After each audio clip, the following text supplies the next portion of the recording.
In the bustling heart of Youngstown, 1929, the ledger was king. Here we see Robert, ever diligent, ensuring $2,400, a testament to their humble industry and careful planning. a healthy balance indeed. $3,200, safely tucked away for a rainy day. In a world of uncertainty, the vaults of the bank stand as a beacon of reliability and trust. The American economy, sound as Gibraltar, continues its unprecedented climb. As this chart demonstrates, we have reached a permanently high plateau. The market will maintain this level indefinitely. While the market gambles with fortunes, Robert's savings remain secure in the bank, a tidy sum of $3,200. They called it the Great Recession. But when the banks finally shuttered, the Dow plunged to 9,000. Robert looked into his passbook, only to find his life savings had vanished into thin air. Youngstown, March 1932. The promise of recovery seemed as distant as the summer of next year. Trust, once a monolithic structure, proved as fleeting as the digital dust to which it now returned.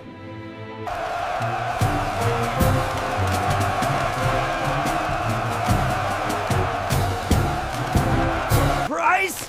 What is the price? Sell! Sell! They're selling! We have to sell! We will stabilize the markets, gentlemen, on our terms. The bankers moved decisively, protecting their interests. When Richard Whitney walked onto the floor, the bulls and bears alive held their breath. He was the very picture of Wall Street aristocracy.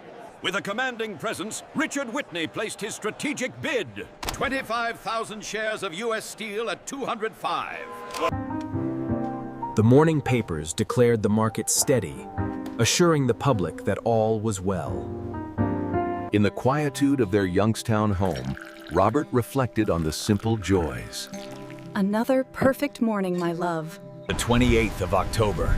The system didn't just crash, it flatlined, leaving behind only the howling wind of despair. They called it Black Tuesday, a day when the roaring 20s met their sudden, terrifying end amidst a sea of worthless paper. The ticker tape machine, a relic churning out the numbers of a vanished fortune. 14. The bottom fell out. Panic seized the streets as the market evaporated. Here at the Youngstown Bank, everything is perfectly secure, just as it should be. They called it the banking cascade. A collapse so total, it threatened to bring the very foundations of the economy down upon them. The first wave hit hard. Across the nation, the pillars of finance crumbled, leaving thousands destitute.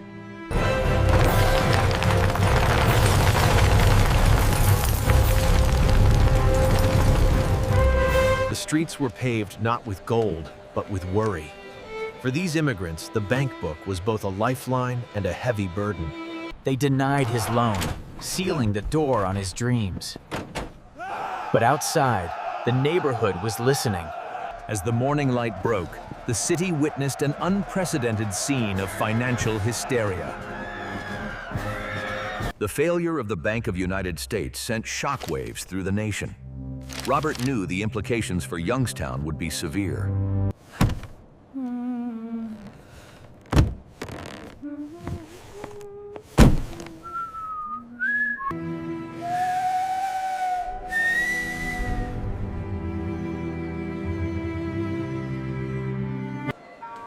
The mood here is strangely subdued. It is August 22nd, and the line for withdrawal stretches outside the doors. Welcome to the age of ironic chic, where the frayed and the patched are symbols of true wealth. In this gilded cage, the only thing richer than the decor were the tales of ruin. I lost everything in the crash. Marvelous, wasn't it? My greatest insight yet, perhaps. It seems the market is reacting not to news, but to fear itself. A bank is happy to lend you an umbrella on a sunny day, but when the storm hits, they'll snatch it right back.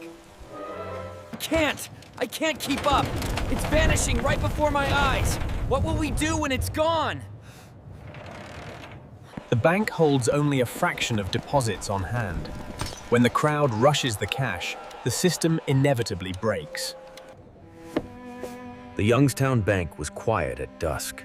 Robert held the passbook, a ledger of secrets and lies.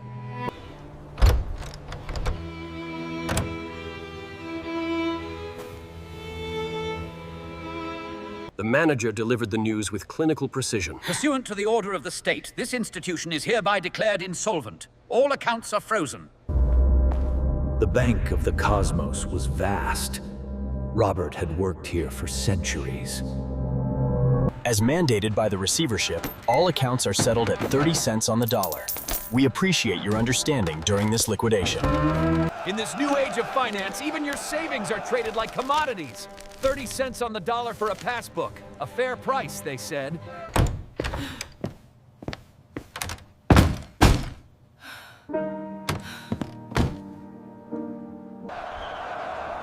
The face of unemployment wore many masks that winter, but the numbers told the starkest story.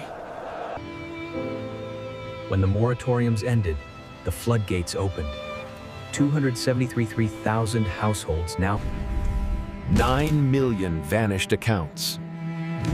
In the wake of the digital cleansing, a new America, the abyss began in 2009. A generation lost in the economic void until November 1954. The work of the people must continue. At 1 a.m., the President signed the crucial Proclamation 2039. I declare a bank holiday and order the suspension of all banking transactions across the United States.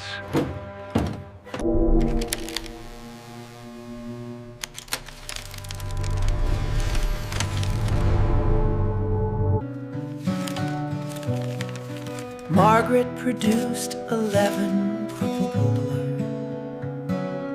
My friends, I want to talk for a few minutes with the people of the United States about banking. A new era begins. It is March 13th, and the banks are open for a brighter tomorrow. While 12,700 banks reopened, 4,000 were lost forever.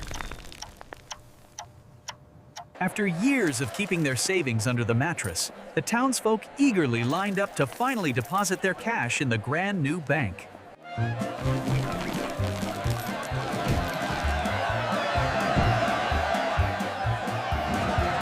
March 15th, a day that began in uncertainty ended in a triumphant roar as the Dow posted its historic 15% surge. The recovery, they called it. But for men like Robert, the only thing recovering was the distance between himself and opportunity.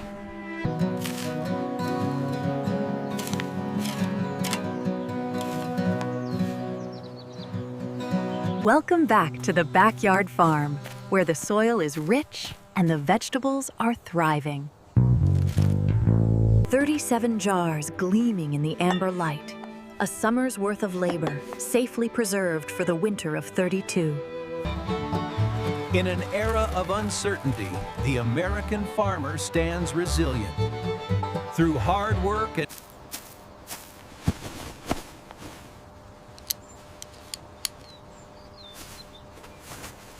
Burdened by the weight of the market, the banker struggled. Yet, through the chaos, resilience was being written into history. while the world outside faced uncertainty, inside the books, order was made. A model of modern efficiency. The essential professionals are always ready to provide the finest care available. When the world runs on paper, we still rely on steel and wood. These are the skills that truly build a future. The doors of the First Presbyterian basement were open, offering a brief respite from the November chill. In the quiet warmth of the kitchen, Margaret knew the real reward was unspoken, visible only in the faces before her. The bonds of brotherhood are sealed not by ink, but by the grip of a trusted hand. The Fraternal Benefit Hospital offered solace, while nearby, the orphanage ensured the next generation was cared for. A man's home is his castle, and with the exclusive protection of the safety net, homeowners like Robert and Margaret can finally rest assured.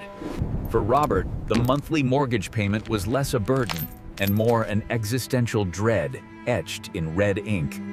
Robert presented his case, and the bank, in its infinite mercy, granted a temporary reprieve.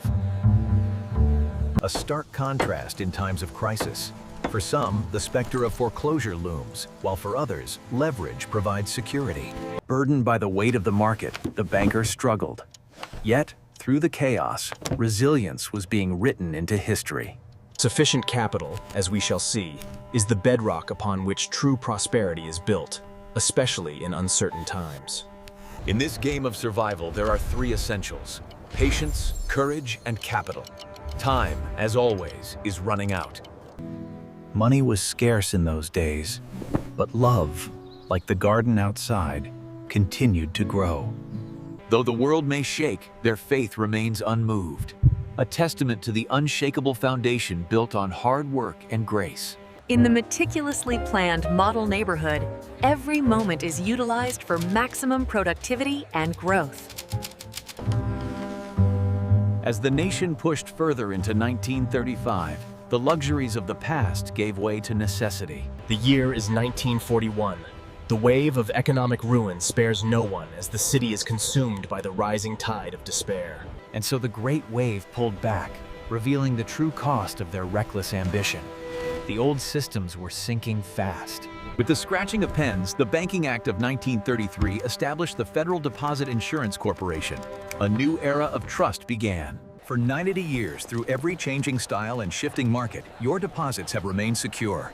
That's the enduring trust of the FDIC.